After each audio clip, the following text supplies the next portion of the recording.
Hello everyone. कैसे हैं आप सब। एग्जाम ट्रिक्स में आपका स्वागत है।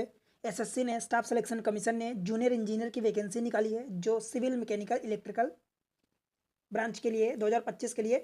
देखो, date of the online application form 30 जून से चालू हो चुका है। 21 जुलाई तक फॉर्म भरा जाएगा, मतलब कि रजिस्ट्रेशन ऑलरेडी चालू हो चुका है, चालू चल रहा है, फॉर्म भरा जा रहा है। अब फॉर्म भरो। लास्ट डेट 21 जुलाई है, रात के 11 बजे तक है last date. Form making online payment आप 22 तारीख तक कर सकते हो, मतलब अगर फॉर्म पहले भरा है तो। उसके बाद फॉर्म में अगर कोई गलती हो जाती है तो करेक्शन करने के लिए 1 अगस्त से 2 अगस्त के बीच रात के 11 बजे तक आप करेक्शन कर सकते हो। जो दो पेपर होंगे, एक टेंटेटिव अभी संभावित जो पेपर है, पहला पेपर 1 होगा जो 27 से 31 अक्टूबर 2025 को होगा, और जो सेकेंड पेपर होने वाला है वो जनवरी फरवरी 2026 में होने वाला है। राइट।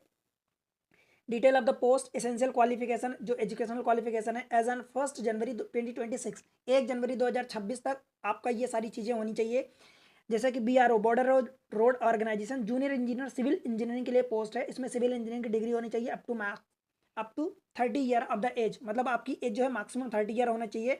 ऐसे ही करके ये आप सभी देख सकते हो अपने अपने अकॉर्डिंग।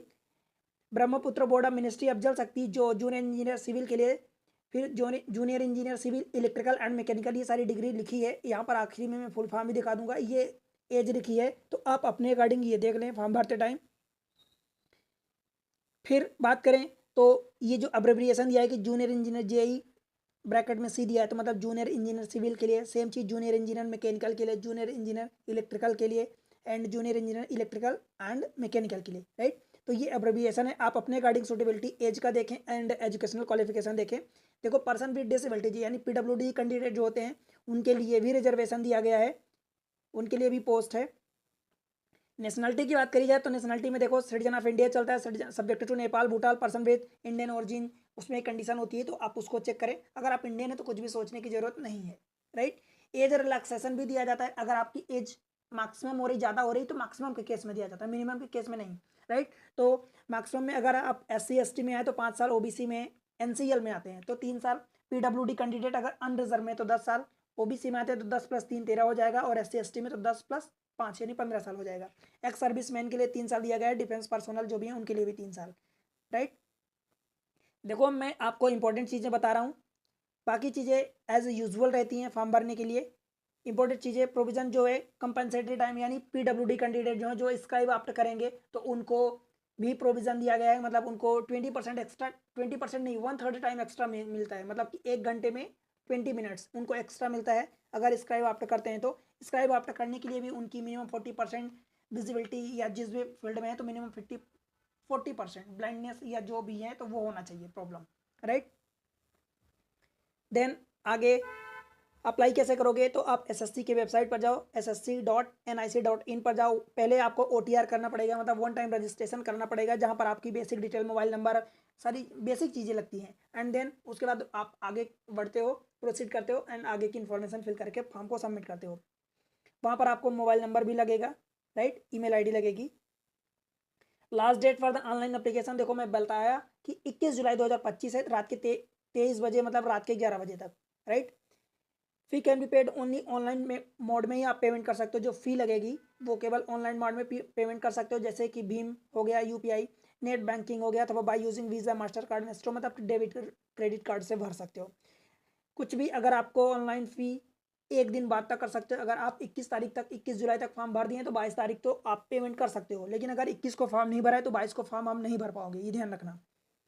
कुछ भी अगर प्रॉब्लम होती है, मतलब गलतियां कुछ हो जाती हैं दरअसल OTR, तो आप 1 अगस्त से 2 अगस्त के बीच आप कर सकते हो उसके करेक्शन।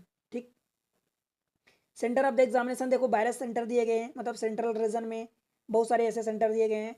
सेंट्रल के बाद ईस्टर्न रीजन, कर्नाटक के, मतलब सभी इंडिया में हर जगह सेंटर दिए गए हैं, तो आप अपनी सुटेबिलिटी के अनुसार सेंटर चूज करें।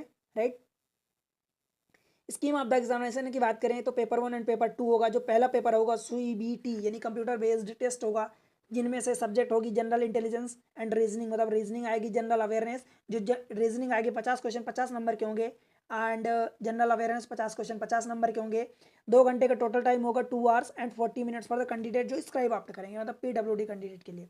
और इसमें तीसरा जो सेक्शन रहने वाला है पार्ट A, तीसरा सेक्शन में 2 पार्ट होंगे, part A and part B। तो पार्ट A में जनरल इंजीनियरिंग मतलब सिविल स्ट्रक्चर के लिए, अथवा जनरल इंजीनियरिंग इलेक्ट्रिकल, अथवा इलेक्ट्रिकल के लिए पार्ट बी में, एंड पार्ट सी में जनरल इंजीनियरिंग मैकेनिकल के लिए, मतलब आप जिस भी ब्रांच के लिए अप्लाई करते हैं, ठीक है। इसमें 100 क्वेश्चन रहेंगे, 100 मार्क्स के रहेंगे। जो पेपर 2 होने वाला है वो भी कंप्यूटर बेस्ड एग्जामिनेशन ही होगा। उसमें part A and part B, part C में, मतलब पार्ट ए में जनरल इंजीनियरिंग जो सिविल एंड स्ट्रक्चरल के लिए रहेगी, जनरल इंजीनियरिंग इलेक्ट्रिकल के लिए रहेगी, और जो पार्ट सी होगा वो मैकेनिकल के लिए रहेगी। इसमें से पेपर सेकंड में 100 क्वेश्चन रहेंगे, 300 नंबर के रहेंगे। यहाँ पर 2 घंटे का भी टाइम यहाँ पर भी मिलेगा, और जो इसका PWD कैंडिडेट है उनको 2 घंटे 40 मिनट, मतलब हर 1 घंटे में 20 मिनट उनको एक्स्ट्रा टाइम मिलता है, ठीक है। जो पेनाल्टी रहने वाली, देखो नेगेटिव मार्किंग की पेनाल्टी वो 1/4, ये हमेशा जनरली 1/4 या 1/3 की होती है, कहीं कहीं 1/3 की होती है। यहाँ पर 1/4 की नेगेटिव मार्किंग होने वाली पेपर 1 में, and marks for the each wrong answer in paper 2, मतलब दोनों पेपर में 1/4 की नेगेटिव मार्किंग रहने वाली है, राइट। आगे बढ़े तो सिलेबस की बात करें तो सिलेबस आप देख लो, इंटेलिजेंस मतलब पहला पेपर जो है जनरल इंटेलिजेंस एंड रीजनिंग, तो रीजनिंग में आपको पता है सिलेबस क्या रहता है। फिर जनरल अवेयरनेस में करने की चीज़ें रहती है, बहुत सारी चीज़ें, जनरल जीके भी शामिल हो जाता है। जनरल इंजीनियरिंग में civil and structural electrical and mechanical, ये भी आप देख सकते हो, राइट। फिर पार्ट ए में जो सिविल इंजीनियरिंग है उसका आप ये सिलेबस देख लो, पार्ट बी में इलेक्ट्रिकल, पार्ट सी में जो मैकेनिकल इंजीनियरिंग है उसका देख लो।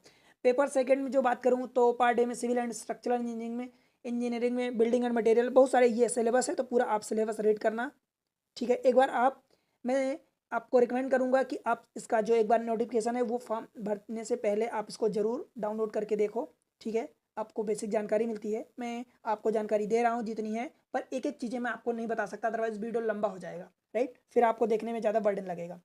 पार्ट बी में जो इलेक्ट्रिकल इंजीनियरिंग है उसका भी सिलेबस आप ये दिया है, सब कुछ आप देख सकते हैं। पार्ट सी में मैकेनिकल इंजीनियरिंग उसका सिलेबस ये दिया है। एंड देन आगे बात करें तो वोटर आईडी, मतलब कुछ आपके जो डॉक्यूमेंट्स लगेंगे जिस पर आपका आइडेंटिफिकेशन होगा कि that you are the person, तो उसमें वोटर आईडी, ड्राइविंग लाइसेंस और भी बहुत सारी चीज़ें, पैन कार्ड, पासपोर्ट, स्कूल अथवा कॉलेज की आईडी, एम्प्लॉयर आईडी, जो भी है एक सर्विसमैन के लिए जो जितना, ठीक। फिर डॉक्यूमेंट वेरिफिकेशन होगा, तो डॉक्यूमेंट वेरिफिकेशन देखो होगा will be conducted by the user organisation office, जिसके द्वारा जब after declaration of the final result, मतलब फाइनल रिजल्ट जब डिक्लेयर कर दिया जाएगा उसके बाद ही आपका डॉक्यूमेंट वेरिफिकेशन होगा, ठीक है। अब देखो candidate will have to submit copy of the various documents as given below, मतलब जब आपका डॉक्यूमेंट वेरिफिकेशन होगा तो ये सारी कॉपी आपको वहाँ पर सबमिट करनी होगी, जैसे कि मेट्रिकुलेशन अथवा सेकेंडरी सर्टिफिकेट, मतलब 10th-12th का सर्टिफिकेट, एजुकेशनल क्वालिफिकेशन जो भी है, experience certificate if applicable, caste category wise certificate, PWD, जितना भी आपके पास जिस बेसिस पर आप अप्लाई कर रहे हैं तो वो सारी चीज़ें आपको लगानी होगी। पोस्ट प्रेफरेंस आपको देना है कि आप कौन सी पोस्ट पहले लेना चाहते हैं, एंड देन एक के बाद एक करके आपको पोस्ट का प्रेफरेंस देना है, अदरवाइज फिर आपको कोई पोस्ट अलॉट नहीं होगी, ठीक है। इसलिए पोस्ट का प्रेफरेंस देना मस्ट होता है। मोड ऑफ सिलेक्शन की बात करी जाए तो देखो minimum qualifying marks for paper 1 and paper 2 दोनों में अनरिजर्व कैटेगरी से आप बिलोंग करते हैं तो मिनिमम 30% आपको लाना ही हो। देखो मिनिमम लाने का मतलब इट डिटरमिन कि you are get selected, you will get selected, right. इसका मतलब ये नहीं होता कि मिनिमम ला लोगे तो आप सेलेक्ट हो जाओगे, पर मिनिमम उतना लाना है, तभी तो आप उस लिस्ट में आगे के लिए एक लिस्ट में आओगे कि आपके बारे में कंसिडर किया जा सकता है। अगर वो मिनिमम नहीं आया तो फिर आपके बारे में कंसिडर ही नहीं किया जाएगा, राइट। तो अनरिजर्व के लिए 30%, OBC EWS के लिए 25% और बाकी अदर कैटेगरी के लिए 20%।